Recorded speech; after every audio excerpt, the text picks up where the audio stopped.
Hello ladies and gentlemen, Forrest Walpole here, and welcome back to another video. Today I wanted to talk about something that I've been thinking about for a while. As everybody knows, you do have the new Nintendo Switch Online expansion pass just finally was revealed, and how much it was going to cost, as well as when it was going to drop, right? So here's my thoughts on it, and I'm going to be honest with you guys. I feel like people are misinterpreting the whole thing to begin with. I feel like some people are misinterpreting what's going on here. So here's what I mean by that. So you have the base Nintendo Switch Online service that we have right now. So if you look at the price, you look at the subscription service options that you have there. You have $2.99 for 1 month, you have your 3-month, and then you have your 1-year option, right? So those are your three options, with the 1-year subscription service being $19.99 if you were to do it with the base game, with the base Nintendo Switch Online. Now, if you guys recall, in the last Nintendo Direct, they did talk about how you could upgrade from the base Nintendo Switch Online subscription service to where you have also included, you also have the expansion pack included in there as well, so you could play Nintendo 64 as well as Sega Genesis games, and now with the Animal Crossing New Horizons DLC pack that you can get along with them. Now, I will say, before I continue, I do want to say real quick that I do agree that I would have appreciated it if they didn't, if they had a separate option where if you're not really a fan of Animal Crossing, or you haven't really played New Horizons for some time now, that there should have been an option where you don't have to get it. You could just get the Nintendo 64 and Sega Genesis pack that they initially announced in the last Nintendo Direct.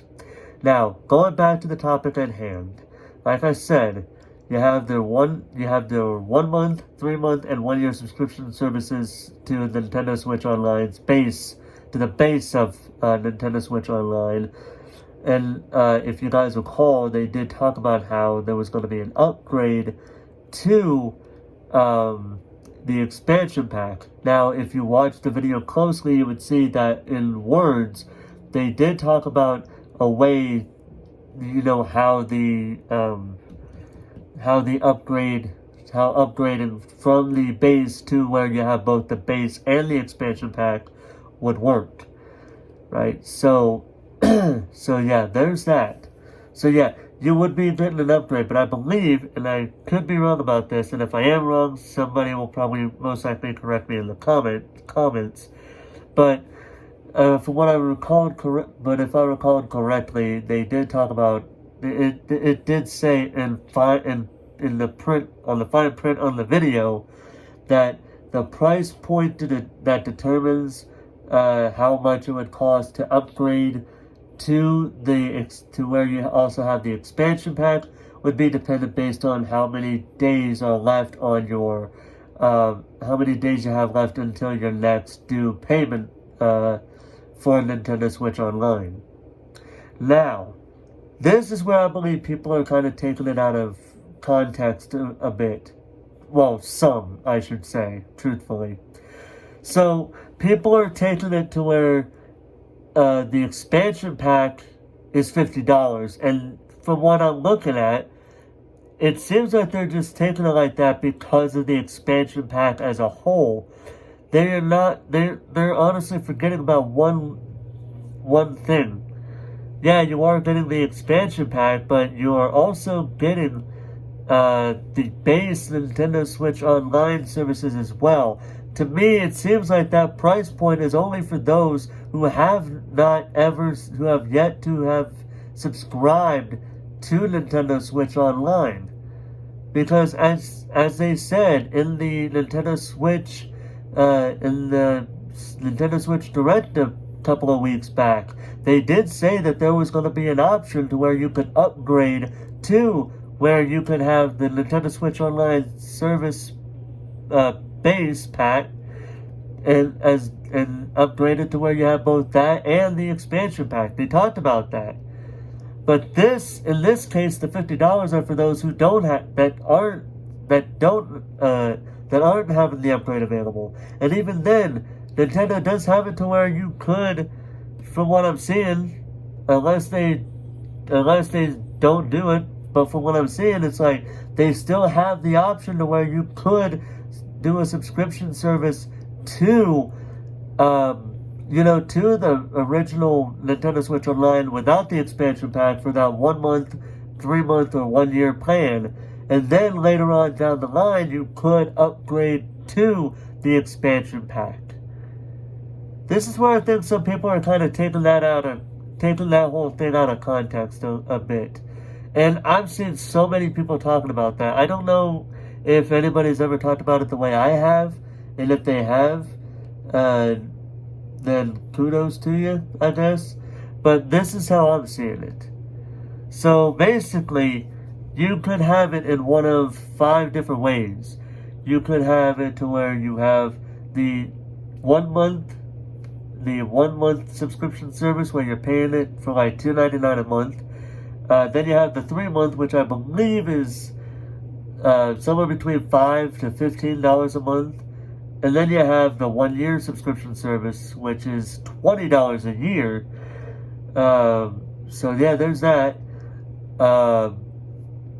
Then there's that option where you could do any of the 3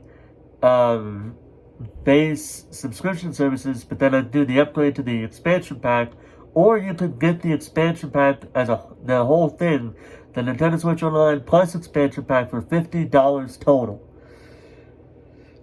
Yeah, so let's talk about the price point. Do I believe the $50 is actually worth it? I actually do.